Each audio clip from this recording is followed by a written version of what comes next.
بسم اللہ الرحمن الرحیم۔ سب دوستوں کو میری طرف سے السلام علیکم۔ سلام کے بعد میں نوری دواخانہ کی طرف سے خوش آمدید کہتا ہوں۔ دوستو، آج کا ہمارا ٹاپک ہے مختلف طبوں کے تعریف کہ مثلاً ایلوپیتھی کیا ہے، جس کو ہم ڈاکٹری کہتے ہیں، اور صابر صاحب اس کو فرنگی طب کہتے ہیں، اور ہومیوپیتھی، اسی طرح طب یونانی اور الگ الگ نظریہ ہے۔ اس میں اکوپنکچر بھی آتا ہے، بایو کیمک بھی آتا ہے، ایسے بہت سے ہیں۔ لیکن میں آج کل جو مشہور ہے ایلوپیتھی طریقہ علاج، ہومیوپیتھی طریقہ علاج اور طبی یونانی طریقہ علاج۔ دوستو، آج کا ہمارا یہ موضوع عام لوگوں کے لیے بھی ہے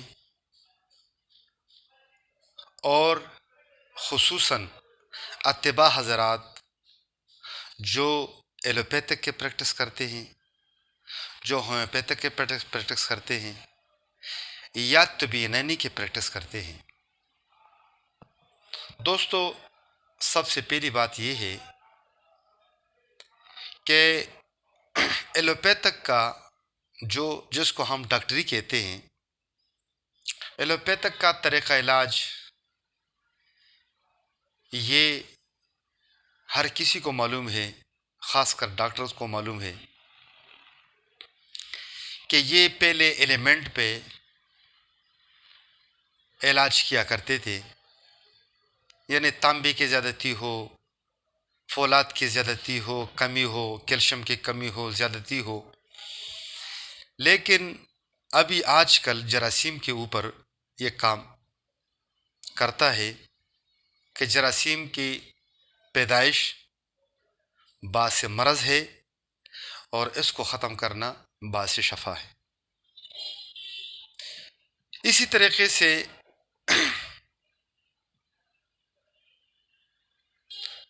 ہومیوپیتھی علاج ہے۔ ہومیوپیتھی روح کو بیمار ہونا، یعنی روح کا بیمار ہونا مرض کہلاتا ہے، اور روح کا اصلاح کرنا شفا کا سبب ہے،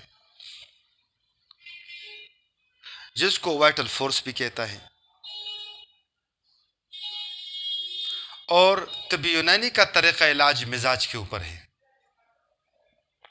یعنی کسی جسم میں گرمی کی زیادتی، تری کی زیادتی اور خشکی کی زیادتی۔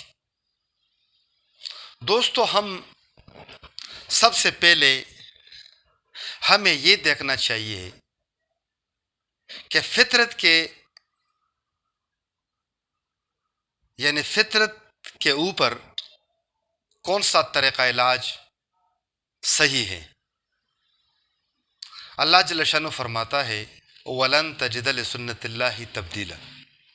اللہ جل شانہ اپنا فطرت، سنت کو تبدیل نہیں کرتا ہے، اور اگر ہم اس کے قانون کے مطابق ہم چلے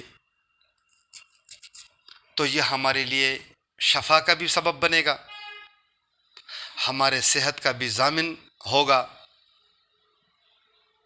لیکن اگر ہم اس سے بغاوت کریں، اس سے مخالف چلے، تو مرض کا شفا تو دور بلکہ صحت زیادہ خراب ہو جائے گی۔ دوستو، ہم تینوں طریقہ علاج جو ہے ہم اس کو دیکھتے ہیں کہ اس میں فطرت کے مطابق کون سا طریقہ علاج ہے۔ وہ طب یونانی ہے۔ اس لیے میں وضاحت کرنا چاہتا ہوں کہ اگر جراثیم ہے تو وہ بھی کسی مادے سے پیدا ہوتا ہے، اور وہ مادہ یا تو پانی کے شکل میں ہوگا یا وہ ہوا کے شکل میں ہوگا، یعنی اس کا مزاج یا خشک ہوگا یا تر ہوگا یا گرم ہوگا، کیونکہ اس کائنات میں تین چیزیں چلتی ہے اور اس کے چلنے سے دنیا قائم ہے، اور یہ اس میں افراط اور تفریط نہ ہو، مثلا زیادتی اور کمی نہ ہو، تو کائنات اور معاشرہ صحیح رہتا ہے، صحت مند رہتا ہے۔ مثلا ہوا ہے، اسی طرح آگ ہے، اسی طرح پانی ہے۔ پانی اپنے مقدار سے ہو تو ہمارے لیے ضرورت ہے، اگر یہ زیادہ ہو تو سیلاب بن جاتے ہیں جیسا کہ آج کل ہے۔ اسی طرح ہوا ہے، ہوا اگر اعتدال سے ہو تو ہمارے لیے صحت کا ضامن ہے، اور اگر یہ زیادہ ہو جائے یا بالکل کم ہو جائے تو معاشرے میں اس کا اثر پڑنے سے سب کچھ بگڑ جاتا ہے، خراب ہو جاتے ہیں۔ اسی طرح پانی ہے، اسی طرح آگ ہے، یعنی سورج کی تپش۔ دوستو اس سے حرارت پیدا ہو جاتی ہے، اور حرارت کی وجہ سے یہ دنیا قائم ہے۔ دوستو ہم ابھی چاہے جراثیم کا تصور ذہن میں رکھیں، چاہے واٹر فورس کا تصور ذہن میں رکھیں، تو یہ اپنی جگہ پر میں یہ نہیں کہہ سکتا ہوں کہ یہ غلط ہے، لیکن مزاج کے ساتھ تعلق ضرور ہوگا، مزاج کے بغیر ہو نہیں سکتا ہے۔ میں ایک مثال دیتا ہوں، کوئی ڈاکٹر ہو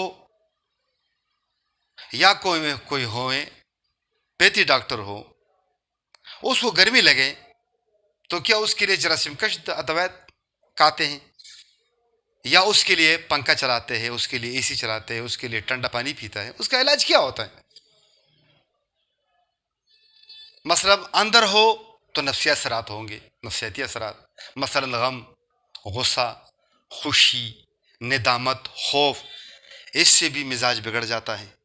اور اگر باہر ہو تو گرمی، سردی، خشکی، کبھی پانی کی زیادتی سے سردی بڑھ جانا، اور اسی طرح سے گرمی تپش سے، سورج کی تپش سے گرمی بڑھ جانا، وغیرہ وغیرہ۔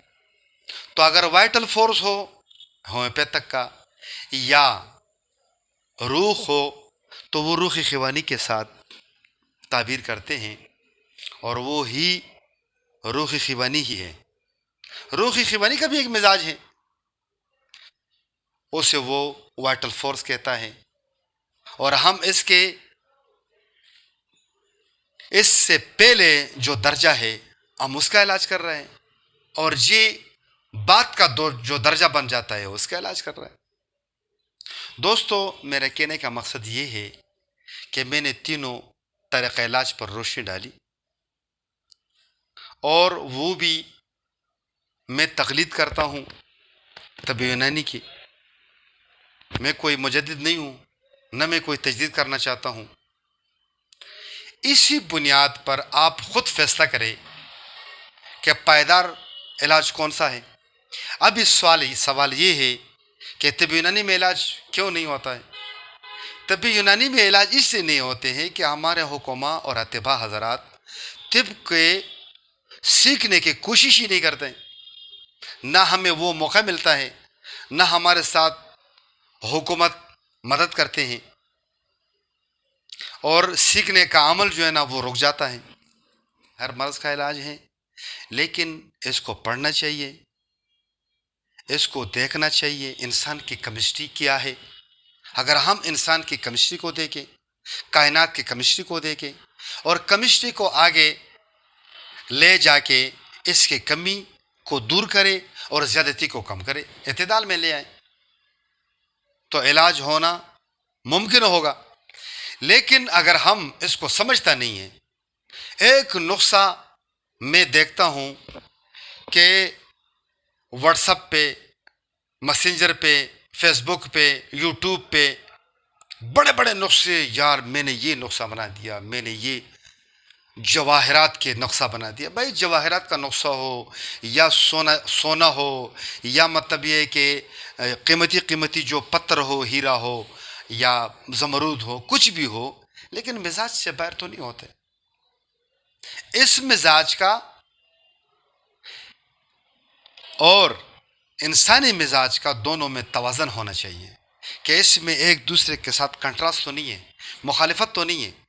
اگر ایک دوسرے میں جذب ہو سکتا ہے تو علاج ہمارا آسان ہوگا، اگر ایک دوسرے میں جذب نہیں ہو سکتا ہے، چاہے کتنی ہی قیمتی دوائی کیوں نہ ہو، اس سے علاج نہیں ہوگا۔ دوستو، میرے کہنے کا مقصد یہ ہے کہ آپ بغیر تشخیص کے، بغیر کسی حکیم کے، بغیر کسی تشخیص سے علاج نہ کروائیں، بلکہ حکیم کو چاہیے کہ وہ اپنا تشخیص کو مکمل کرے، انسان کی کیمسٹری کو خوب سمجھے اور اس کے اوپر علاج کرے، تو انشاءاللہ دکھ انسانیت کی خدمت ہو جائے۔ وآخر دعوانا ان الحمدللہ۔